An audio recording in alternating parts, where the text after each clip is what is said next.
कधीच नाही चुकणार तुमचे फेवरेट टीव्ही शोज झी5 सोबत, तेही एकदम फ्री। मदतीच्या उद्देशानं खरं तर मी इथपर्यंत पोहोचलो।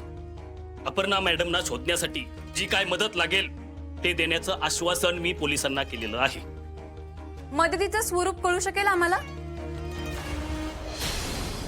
नुसतं बोलून शांत राहणारा मी माणूस नाहीये। अपर्णा मॅडम विषयी जो कोणी माहिती देईल त्याला मी या ठिकाणी आत्ता 1 लाख रुपये बक्षीस जाहीर करतो। कसं आहे, तुमच्या माध्यमातून कळू द्या लोकांना। ही मदत खरंच कामी येईल असं वाटतं तुम्हाला? ते वेळ ठरवेल। सध्या तरी अपर्णा मॅडम सारख्या कर्तव्यदक्ष धडाडीच्या माणसाची समाजाला गरज आहे। खरं तर माने आणि कदम कुटुंबियांच्या दुःखामध्ये मी सहभागी आहे।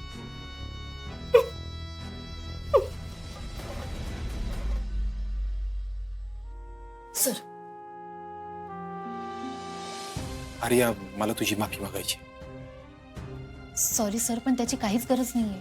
आर्या, मी दवाखान्यात खरंच चुकीचं वागलो तुझ्याबरोबर। हे बघ, कामाच्या ठिकाणी मी या बाकी गोष्टी नाही आणत, पण जे झालं ते चुकीचंच झालं। मी नको नको ते बोललो तुला, आणि त्याबद्दल खरंच मला मनापासून सॉरी म्हणावंसं वाटतंय तुला। अर्जुन, ठीक आहे। हे बघ, तू कुठल्या सिच्युएशन मधून जातोयस हे कळतंय मला, पण तुला आता मी एवढंच सांगेन, जे काही बोललास ते यापुढे कधीच बोलू नको। अर्जुन, 7 वर्ष अपर्णा मॅडम तुझ्यापासून लांब राहिल्या, तेव्हा आपण एकमेकांना समजून घेतलं होतं, आपण एकमेकांच्या जवळ आलो होतो, आणि आपला साखरपुडा झाला होता। आपण लग्नही करणार होतो अर्जुन, आणि एक दिवस अपर्णा मॅडम अचानक तुझ्या आयुष्यात परत आल्या। अर्जुन, आजपर्यंत मी तुमच्या दोघांमध्ये कधीच येण्याचा प्रयत्न केला नाही अर्जुन। अरे बरोबर आहे तुझं।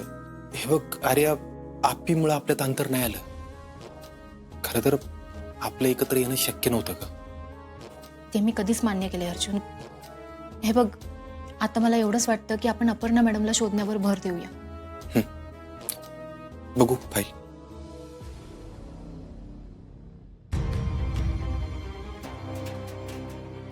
या फाईलमध्ये अपर्णा मॅडमच्या ऍक्सिडेंट पासून ते मिसिंग पर्यंतच्या सगळ्या डिटेल्स मी नमूद केलेल्या आहेत। शिवाय आपण त्यांना कोणत्या ठिकाणी कोणत्या वेळी शोधलेलं आहे ते सुद्धा नमूद आहे। सर, या फाईलवरून हेच क्लिअर होतंय की अपर्णा मॅडम आपल्याला अजूनही सापडलेल्या नाही आहेत।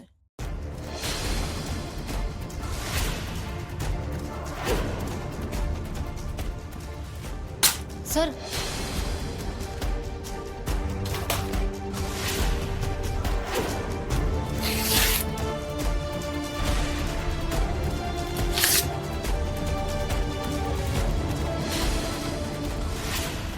आप्पीचा मी सगळीकडे परत शोध घेणार आहे, आणि जोपर्यंत मी सांगत नाही तोपर्यंत अपर्णा सुरेश माने ही फाईल क्लोज होणार नाही। झी5 ॲप डाउनलोड करा आणि पहा सर्व एपिसोड्स एकदम फ्री।